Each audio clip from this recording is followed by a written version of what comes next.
오늘 고린도전서 6장 말씀은 예수를 믿는 사람들이 실제로 실존적이라고 얘기하잖아요.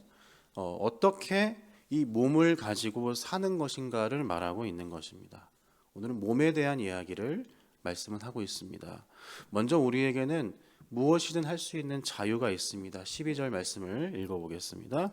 모든 것이 내게 가하나 다 유익한 것이 아니요 모든 것이 내게 가하나 내가 무엇에든지 얽매이지 아니하니라. 우리는 죄의 멍에에서부터 자유롭게 되었습니다. 율법을 향하고 어떤 기준을 통과해야 구원을 받는 게 아닌 것이죠. 우리는 오직 그리스도의 피로, 그리스도의 은혜로 구원받은 것입니다. 그래서 13절 말씀이 가능한 것이죠. 음식은 배를 위하여 있고 배는 음식을 위하여 있으나 하나님은 이것저것을 다 폐하시리라. 몸은 음란을 위하여 있지 않고 오직 주를 위하여 있으며 주는 몸을 위하여 계시느니라. 14절 하나님이 주를 다시 살리셨고 또한 그의 권능으로 우리를 다시 살리시리라. 바울은 음식과 배의 관계를 병치해서 몸과 주 예수 그리스도의 관계로 설명하고 있습니다. 음식이 존재하는 이유는 배를 배부르게 하기 위함입니다. 배가 존재하는 이유는 음식을 소화시키기 위함인 것이죠. 사람이든 짐승이든 이것이 생존의 방식이고 이 원리에서 자유한 사람이 없습니다. 그런데 하나님께서 이 원리를 폐하실 거라는 것입니다. 세상의 모든 만물이 작동하는 원칙을 폐하시고 새롭게 하시는 새로운 법칙이 온 세상이 뒤집어지는 날이 온다는 것입니다. 어떤 질서입니까? 몸은 주를 위하여 있으며 주는 몸을 위하여 있는 그 질서가 우리에게 작동된다는 것입니다. 마치 음식을 통해서 배가 에너지원을 얻고 생명을 얻는 것과 마찬가지로 우리의 몸이 그리스도와 연합함으로 생명을 얻고 새 힘을 얻는 새로운 질서와 새로운 세계가 도래하고 있다는 것입니다. 우리는 그 사실을 믿고 그 자유함으로 거룩한 갈망을 가지고 그리스도를 향하여 세상을 향하여 살 수 있는 것이죠. 그 첫 모습으로 우리 주 예수께서 부활하셨으며 우리가 장차 그와 같은 몸을 입을 것이라고 바울이 얘기하는 것입니다. 우리는 이 복음을 가진 것이죠. 세상의 원칙을 뒤집어 놓는 부활의 복음을 가진 것입니다. 바울이 그 원칙을 이야기하고 그 자유를 이야기하고 있는 것이죠.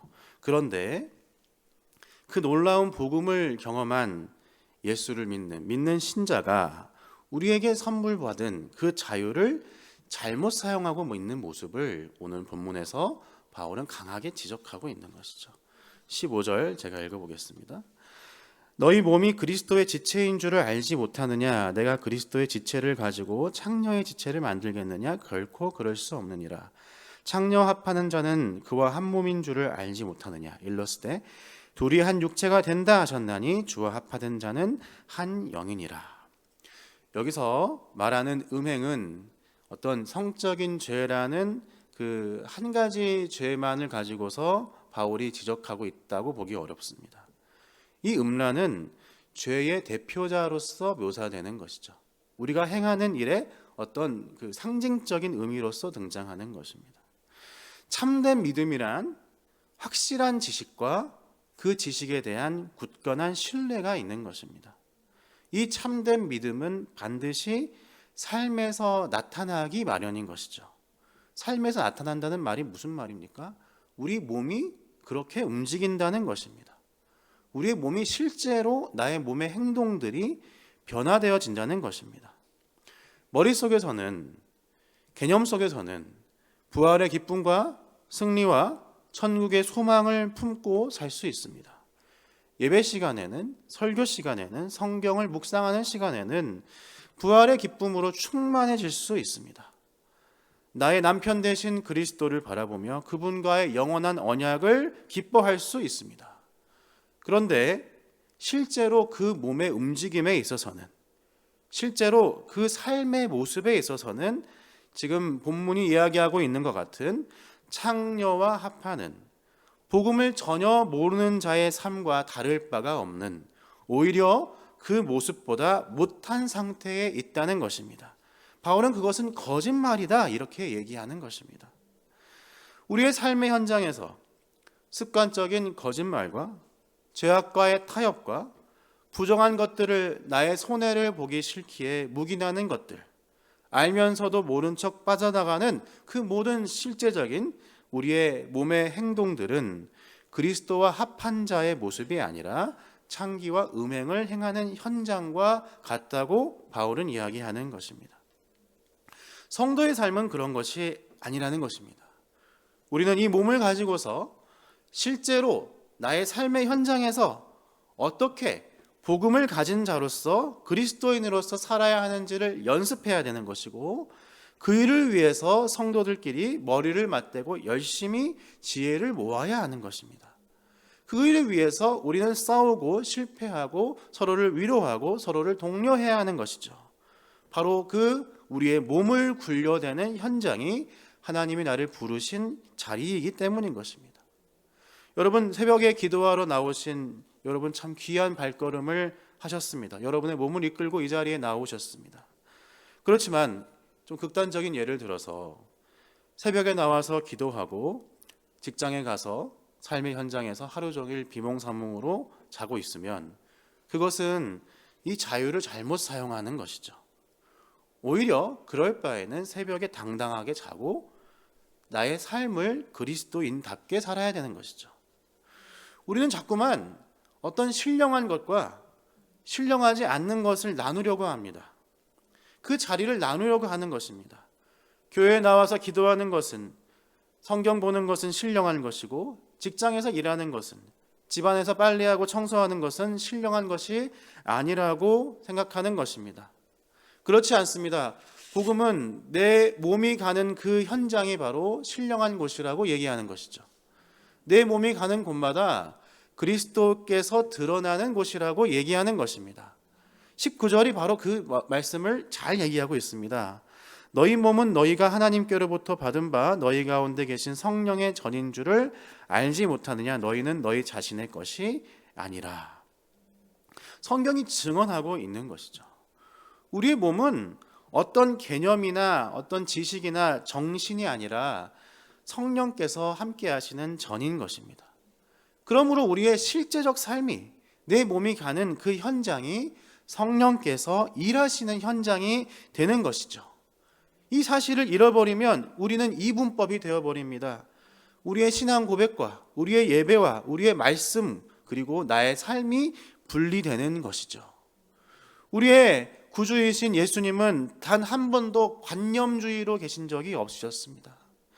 예수님은 실제로 이 땅에 내려오셨죠. 아주 작은 아기의 상태로 내려오셨습니다. 그분은 직접 병든 자들을 찾아가셨습니다. 귀신 들린 자들을 만나시고 고치셨습니다. 그분은 그분의 육신으로 그 현장을 직접 찾아가신 것입니다. 그분은 성스러운 것과 부정한 것을 구분하고 갈라치기 하지 않으셨습니다. 그분이 가는 곳마다 성스러운 곳이었으며 회복이 일어났으며 역전과 복음의 능력이 드러나는 장소였던 것입니다. 그분은 직접 그 손에 못이 박히시며 가시면류관을 머리에 직접 쓰셨으며 직접 피를 흘리셨던 것이죠. 그분이 그 몸의 현장으로 가셨기에 우리가 그 복음을 얻을 수 있었던 것입니다. 바울은 이 복음을 아는 자들의 삶의 모습을 골로새서 1장에 이렇게 이야기하고 있습니다. 나는 이제 너희를 위하여 받는 괴로움을 기뻐하고 그리스도의 남은 고난을 그의 몸된 교회를 위하여 내 육체에 채우노라. 이 육체를 통하여 그리스도께서 현장에 가셨던 그 모습을 닮아가는 것입니다. 나의 실제적 삶에서 손해를 보고 위험을 감수함으로 그 고난을 채우는 것입니다. 몸이 지치고 버거운 그 현장을 향해서 나의 안전지대를 포기하고 위험과 도전을 향해서 불확실성을 향해서 나아가는 것입니다. 믿음을 가지고 말입니다. 우리가 무엇을 믿습니까? 20절 말씀입니다. 값으로 산 것이 되었으니 그런즉 너희 몸으로 하나님께 영광을 돌리라. 아멘. 우리는 하나님께서 값으로 산바된 자입니다. 우리는 이것이 얼마나 큰 의미를 가지는지를 기억하지 못하는 것 같습니다. 어쩌면 내가 나의 이 몸을 가지고 하나님께서 말씀하신 그 현장 가운데 나서지 못하는 것이 나의 모습에 대한 실망과 과거에 도전했으나 그렇지 못했던 실패의 경험일 수 있을 것 같습니다. 내가 괜히 나섰다가 긁어 부스럼을 만들고 제대로 싸울 능력도 없는데 오히려 방해만 하고 있는 것이 아닌지 하는 주저함도 있는 것입니다. 그러나 주님은 말씀하시는 것이죠. 너는 내 그리스도의 무한한 핏값으로 산 받은 몸이다, 이렇게 얘기하는 거죠. 우리의 몸은 그러니까 최상품의 몸인 것이죠. 최고의 가치를 들여서 최고의 가치의 값어치를 가진 몸인 것입니다. 우리의 몸은 하나님께 영광을 돌리기에 부족하지만 하나님께 영광을 돌리기에 합당한 것이다, 기대할 만한 것이다 라고 얘기하는 것입니다. 우리는 여전히 믿음 없는 죄인이지만 옛사람의 덩어리이지만 그럼에도 불구하고 그분의 의로우신 옷으로 우리를 감싸주시고 우리의 몸이 그 현장을 향해서 다시 나아갔을 때에 내 안에 성령께서 직접 일하신다는 것입니다. 내가 무슨 하나님께 영광을 돌리는가? 내가 무슨 능력이 있고 자격이 있는가? 이렇게 끝없이 우리 자신을 호소하는, 정죄하는 그 거짓된 메시지에 너는 값으로 산 바가 되었어, 내 것이 되었어, 옛 자신으로, 옛 자로 범죄에 넘어지는 그 몸이지만, 여전히 그 몸이지만 내게 영광 돌리는 존재가 되었어 라고 바울은 선포하는 것입니다. 우리는 이 말씀을 믿음으로 우리의 옛 자아와 싸우시기를 소망합니다. 혹시나 우리가 지금도 바울이 아주 적나라하게 얘기하고 있는 창기와 합하고 있다고 버리는 그 내 포기해버린 자포자기한 그 삶의 영역과 전쟁을 선포하시길 소망합니다. 싸움을 거시길 선포합니다. 구체적으로 하이델베르크 요리문답은 이 싸움에 대해서 두 가지로 나누어서 이야기하고 있습니다. 제가 읽어보겠습니다. 옛사람이 죽는 것은 무엇입니까? 우리의 죄를 마음 깊이 슬퍼하고 더욱 그것을 미워하고 피하는 것입니다. 우리는 죄와 싸워야 하는 것입니다.